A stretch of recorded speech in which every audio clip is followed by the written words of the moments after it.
Hi friends, welcome to my channel. ఈ రోజు మరొక ఇంట్రెస్టింగ్ స్టోరీతో మీ ముందుకు వచ్చాను. ఒకప్పుడు ఎరుపు మట్టితో ఊదా వెలుగులతో మెరిసే ఒక రాజ్యం ఉండేది. ఆ రాజ్యం పేరు వంకాయపురం. ఈ రాజ్యంలో చూసిన వాడికి కన్నులు నిండిపోయేంత అందం, గోడలు ఊదా రంగులో, వీధులు మెరిసే తైలంతో. ఈ రాజ్యానికి వంకాయ వంశీరాజు ప్రత్యేకత ఒక్కటే, అతను చాలా అందంగా ఉండేవాడు. రాజ్యంలో ఒక నమ్మకం ఉంది, అందంగా కనిపించేవాడు తప్పకుండా గొప్పవాడు. అందుకే సింహాసనం మీద వంశీరాజు. రాజ్యసభలో టమాటా తేజ మంత్రి, వెల్లుల్లి వేదాంత వైద్యుడు, దోసకాయ ప్రజలు, ఇంకా బీట్రూట్ భైరవ ఖజానాదారు ఉండేవారు.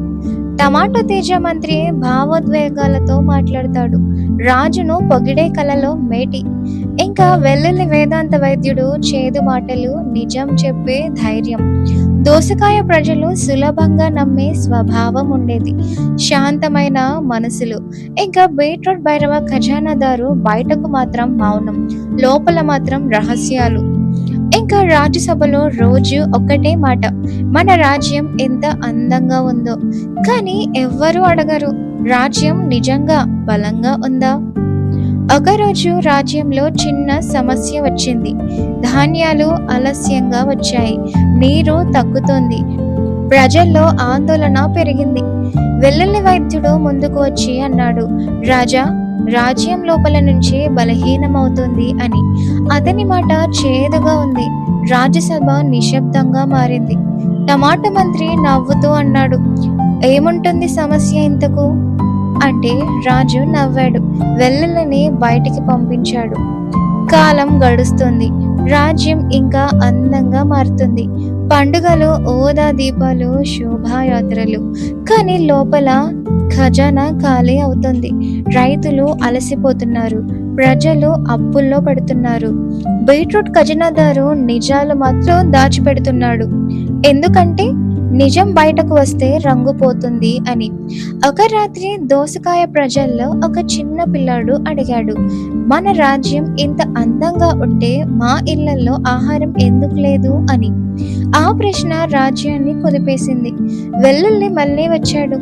ఈసారి గట్టిగా అన్నాడు, రాజా, రంగు మోసం చాలా ఎక్కువైంది అని. రాజు కోపడ్డాడు, కానీ మొదటిసారి అతనికి భయం వేసింది. ఖజానా తెరిచింది, బీట్రూట్ రహస్యాలు బయటపడ్డాయి. ఇంకా టమాటా మంత్రి మాటలు ఖాళీగా మారాయి. ఊదా గోడల రంగు వాడిపోయింది. రాజ్యం నిజాన్ని చూసింది. వంకాయ రాజు సింహాసనం మీద కూర్చొని తనని తాను అడుక్కున్నాడు, నేను రాజునా లేక ఒక రంగుల బొమ్మనా అని. రాజు సింహాసనం దిగాడు, వెల్లుల్లిని పక్కన కూర్చోబెట్టాడు, దోసకాయ ప్రజలతో మాట్లాడాడు.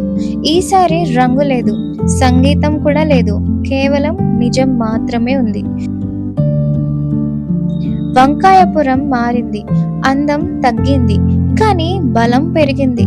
రాజ్యం నిలబడింది. రంగు కళ్ళను మోసం చేయవచ్చు, కానీ కాలాన్ని కాదు.